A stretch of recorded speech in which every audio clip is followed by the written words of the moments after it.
नमस्कार, बहुत बहुत स्वागत है आपका। लाख टके की बात देख रहे हैं आप। आपके साथ मैं हूं विकास ब्रजेश सक्सेना। नमस्कार, आपके साथ मैं हूं शीनम शर्मा। सबसे पहले लाख टके की बात में आपको बताएंगे। सीएम योगी आदित्यनाथ गोरखपुर में आयोजित भक्त प्रहलाद की शोभा यात्रा में शामिल हुए। इस दौरान उन्होंने कहा कि नए भारत में सबके लिए समान अवसर है। बीजेपी की सरकार बिना किसी भेदभाव के सभी के विकास के लिए काम कर रही है और उत्तर प्रदेश ने उपद्रव से निकलकर उत्सव की यात्रा तय की है। सीएम योगी ने इस दौरान विपक्ष पर जमकर निशाना साधा। उन्होंने कहा कि पहले की सरकार बांटने का काम करती थी। पहले ना बेटी व्यापारी सुरक्षित थे। 15 दिन से मथुरा में होली चल रही है। जो अराजकता करेंगे उनका इलाज होगा। लातों के भूत बातों से नहीं मानते हैं। आज यूपी में उत्सव का माहौल है। और बांटने का जो पाप करती थी उसका परिणाम व्यापारी को देना होता था, नागरिक दे चुकाते थे। पर्व और त्योहार के पहले कर्फ्यू लग जाता था। गुंडागर्दी चरम पर, न बेटी सुरक्षित थी, न व्यापारी सुरक्षित था। लेकिन आज न कर्फ्यू है और न दंगा। आज भी हमें याद रखना होगा, ये होलिका भ्रष्टाचार के रूप में, अव्यवस्था के रूप में, अराजकता के रूप में जहां कहीं भी है, इस भ्रष्टाचार रूपी, अराजकता रूपी, अव्यवस्था रूपी, उपद्रव रूपी इस होलिका को दहन करने के लिए हम लोगों को हमेशा तैयार होना होगा।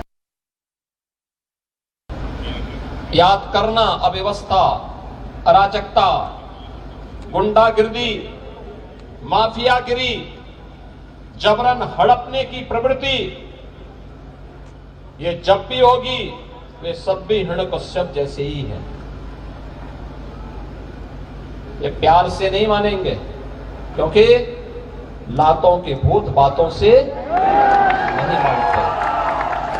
और उनसे निपटने के लिए हिरण्यकश्यप को मारने के लिए, रावण को मारने के लिए, कंस को मारने के लिए किसी न किसी नरसिंह को, किसी न किसी राम को, किसी न किसी कृष्ण को अवतरित होना पड़ेगा।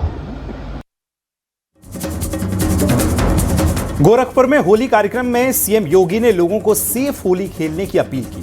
सीएम योगी ने कहा कि उल्लास का पर्व है, किसी को दिक्कत नहीं होनी चाहिए। सीएम योगी ने कहा कि हम ऐसे होली खेलें किसी को परेशानी ना हो, और जो रंग नहीं लगवाना चाहता उसके साथ जबरदस्ती ना करें। उत्सव में उमंग होनी चाहिए, खलल नहीं होना चाहिए।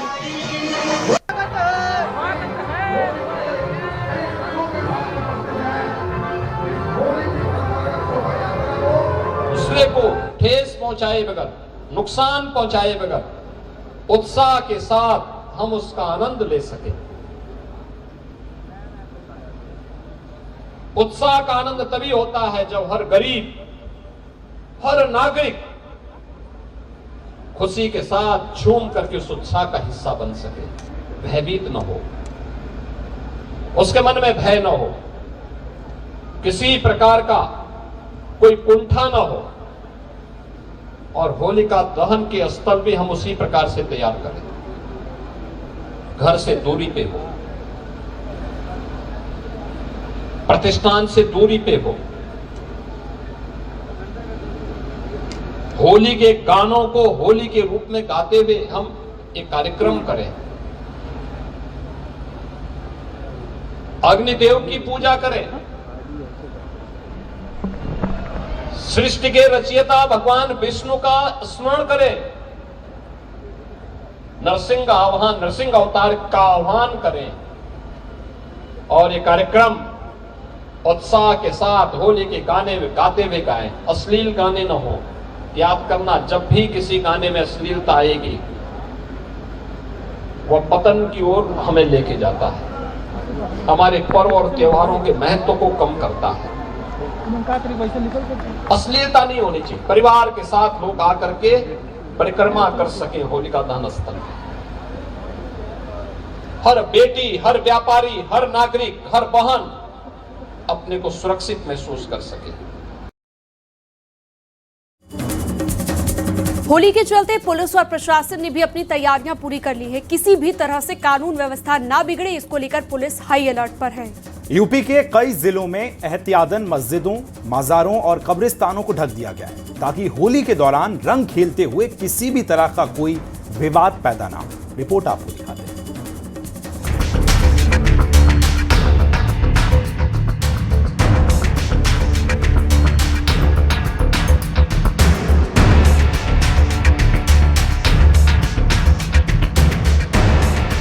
होली के त्योहार को देखते हुए यूपी के तमाम जिलों में मस्जिदों को तिरपाल से ढका गया।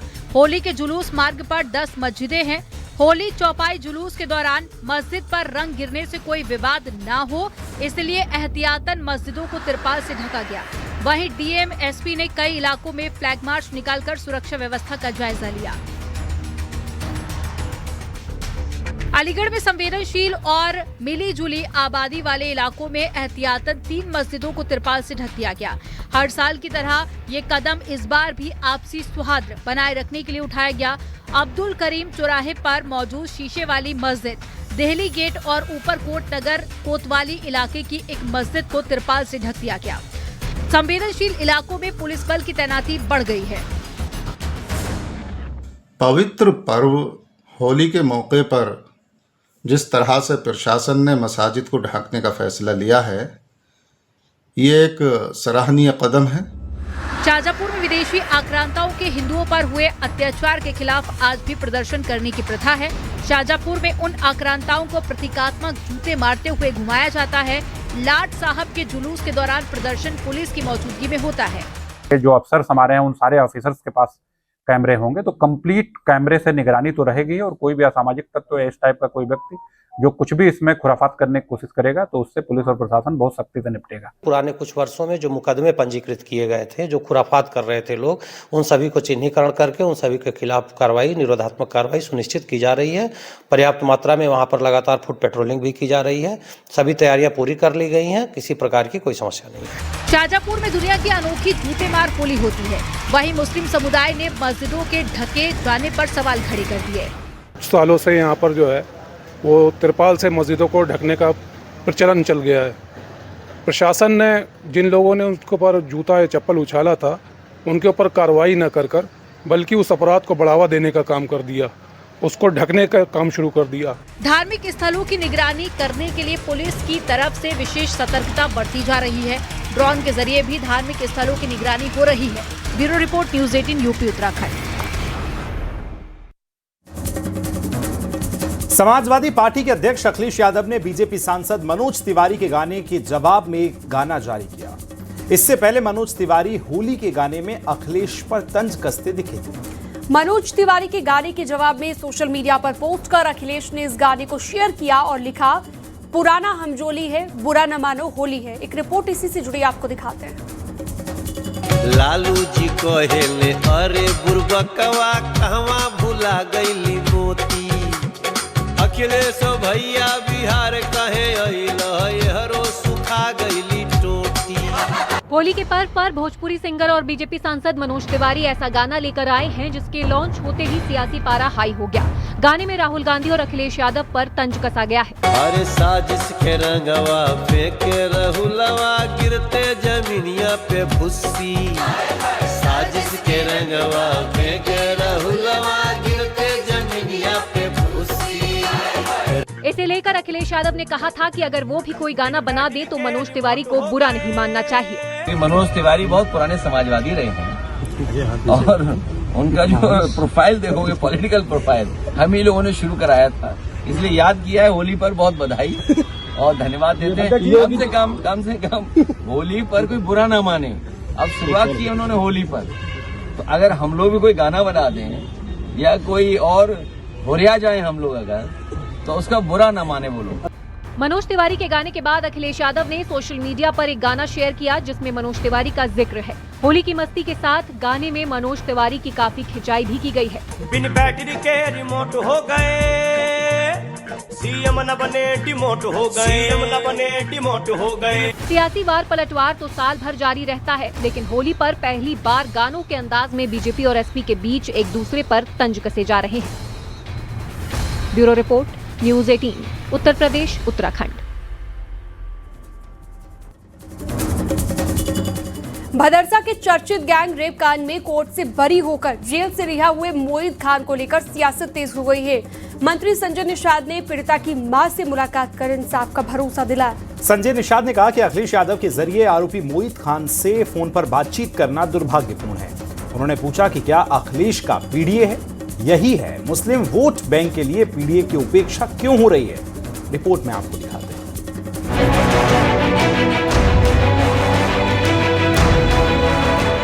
अयोध्या में एसपी नेता मोहित खान 19 महीने बाद कोर्ट से रिहा हुए और अखिलेश यादव ने उनसे फोन पर बातचीत कर हर संभव मदद करने का भरोसा दिया है।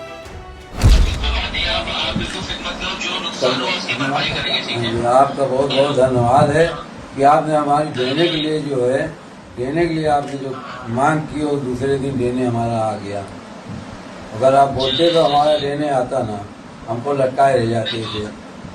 दूसरा ये है कि आपके साथ अन्य से धोखा बहुत हुआ, सब तोड़ दिया, नुकसान बहुत हुआ। बहुत नुकसान किया, बिल्कुल रोड पे हमारे बच्चों को कर दिया लाके। मोहित खान से अखिलेश यादव की बातचीत पर यूपी सरकार ने मंत्री संजय निषाद से निशाना साधा है। उनका कहना है कि भले ही अखिलेश को मुसलमानों का वोट चाहिए, लेकिन कुछ तो लाज रखनी चाहिए थी। निषाद समाज की बेटी से रेप हुआ और अखिलेश यादव आरोपी के साथ मिल रहे हैं। अखिलेश सिर्फ मुस्लिमों से प्रेम करते हैं, झूठ ही पीडीए चिल्ला रहे हैं।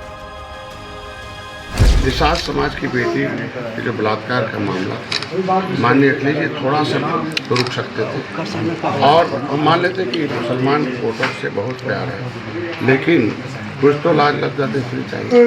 पीडीए की बात करते हैं, हम शोषित पीड़ितों की बात करते हैं।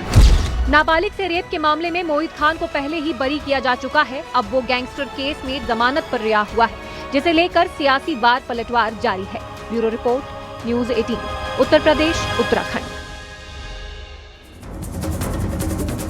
इटावा में सैफई मेडिकल यूनिवर्सिटी के स्थापना दिवस कार्यक्रम को लेकर राजनीतिक विवाद खड़ा हो गया। कार्यक्रम में उप मुख्यमंत्री ब्रजेश पाठक शामिल हुए।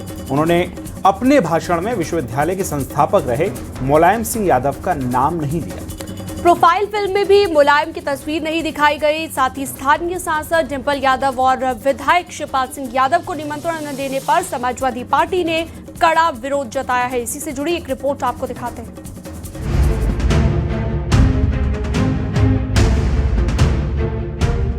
इटावा में सैफई मेडिकल यूनिवर्सिटी के स्थापना दिवस समारोह में समाजवादी पार्टी के संस्थापक नेताजी मुलायम सिंह यादव की अनदेखी पर एसपी ने गहरी नाराजगी जताई है।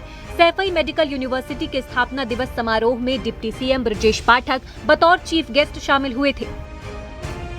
डिप्टी सीएम ने न आदरणीय सांसद माननीय डिंपल यादव जी को कोई पत्र भेजा निमंत्रण, न हमारे क्षेत्रीय विधायक आदरणीय शिवपाल सिंह यादव जी के पास कोई पत्र नहीं भेजा। एसपी का आरोप है कि ब्रजेश पाठक ने अपने संबोधन में नेताजी का नाम नहीं लिया और न ही प्रोफाइल फिल्म में उनकी तस्वीर शामिल की गई। एसपी प्रवक्ता ने कहा कि इस घटना से बीजेपी ने अपनी छोटी सोच उजागर की है। उनकी विश्व भर में पहचान है। वो किसी ब्रजेश पाठक या किसी सरकार की किसी कृपा या पहचान के लिए मोहताज नहीं है, बल्कि इस घटना ने इस सरकार और इस उप मुख्यमंत्री की छोटी तुच्छ पक्षपाती मानसिकता को दर्शाया है। स्थानीय लोगों ने इसे लेकर नाराजगी जताई है। शिवपाल यादव और डिंपल यादव को आमंत्रित न करने पर भी समाजवादी पार्टी ने नाराजगी जताते हुए इसे बीजेपी की छोटी सोच बता दिया है। Bureau report, news 18 Uttar Pradesh Uttarakhand.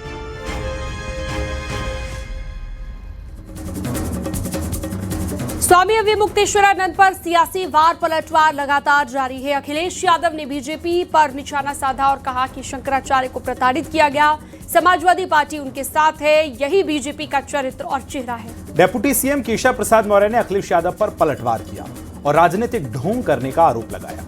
Report दिखाते हैं। शंकराचार्य के साथ जो व्यवहार हो रहा था और कोर्ट के बाद ये बात साफ हो गई है कि भारतीय जनता पार्टी के लोगों के अंदर कोई भी गिरावट आ सकती है। भारतीय जनता पार्टी किसी भी सीमा तक साजिश कर सकती है। भारतीय जनता पार्टी से ज्यादा निंदनीय काम और इतने गिरे हुए काम कोई नहीं कर सकता जो देखने को हमें और आपको मिला है। देखिए, श्री अखिलेश यादव जी एक ढोंगी व्यक्ति हैं जिन्होंने सदैव राम भक्तों का दमन किया, शिव भक्तों का दमन किया, गो भक्तों का दमन किया, गो तस्करों का संरक्षण किया और हिंदुओं पर अत्याचार करने का काम किया, मुस्लिम तुष्टीकरण करने का काम किया। तो श्री अखिलेश यादव जी जब इस प्रकार की बातें करें तो कोई क्या हिंदू समाज का व्यक्ति उन पर विश्वास करेगा क्या? श्री अखिलेश यादव जी यानी समाजवादी पार्टी या कांग्रेस पार्टी जब भी कुछ ऐसा बोले तो यह मान लीजिए कि वो एक राजनीतिक ढोंग कर रहे हैं।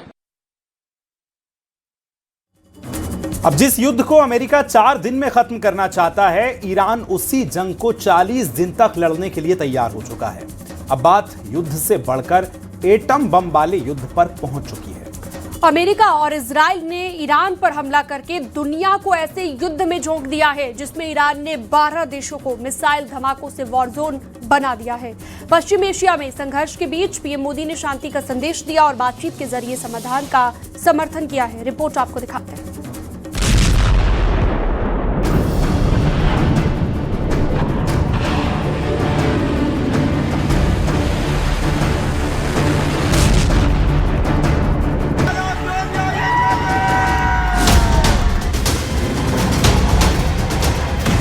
बारूद की गंध, आसमान में ड्रोन, सरहदों पर मिसाइलें।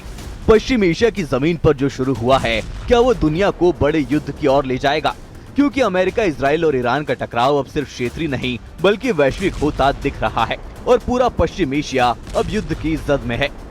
पश्चिम एशिया में लगातार बढ़ती संघर्ष पर भारत की भी पैनी नजर है और पीएम मोदी ने भी गंभीर होते हालातों पर चिंता जताई। पीएम मोदी ने एक बार फिर भारत का रुख साफ किया है और भारत को शांति का पक्षधर बताया। पीएम मोदी ने साफ संदेश दिया है कि जहां शांति होगी वहां भारत खड़ा होगा। हम सहमत है कि टेररिज्म, एक्सट्रीमिज्म और रेडिकलाइजेशन दोनों देशों के लिए ही नहीं, पूरी मानवता के लिए साझा और गंभीर चुनौतियां हैं। इनके विरुद्ध हमारा करीबी सहयोग वैश्विक शांति और स्थिरता के लिए अत्यंत महत्वपूर्ण है। पीएम मोदी ने डायलॉग और डिप्लोमेसी के जरिए सभी विवादों के समाधान का समर्थन किया और युद्ध के मैदान में फंसे भारतीयों की सुरक्षा को सर्वोच्च प्राथमिकता बताया।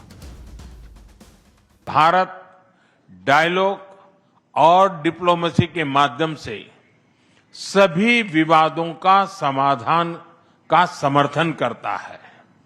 इस क्षेत्र में मौजूद सभी भारतीय नागरिकों की सुरक्षा के लिए हम सभी देशों के साथ मिलकर काम करते रहेंगे।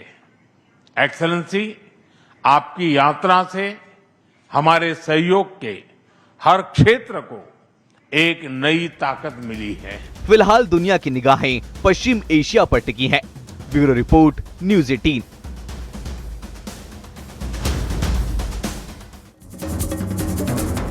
पश्चिम एशिया में बदलते हालात पर भारत की पैनी नजर है। इस बीच प्रधानमंत्री मोदी ने बहरीन के किंग और सऊदी के क्राउन प्रिंस से बात की है और हालात पर चिंता जताई। डायलॉग और डिप्लोमेसी के जरिए भारत का पूरा फोकस शांति स्थापित करने पर है। दूसरी तरफ विपक्ष का हाल देखिए। असदुद्दीन ओवैसी कह रहे हैं कि मैं इस बात का इंतजार कर रहा हूं कि बीजेपी की सरकार आयतुल्लाह खामेनी की मौत को कंडेम कब करेगी। कांग्रेस कह रही है कि अभी कुछ ही दिन पहले प्रधानमंत्री मोदी इजराइल गए थे, इसलिए उन्हें यह जरूर पता होगा कि ईरान पर कब हमला होने वाला है। रिपोर्ट आपको दिखाते हैं।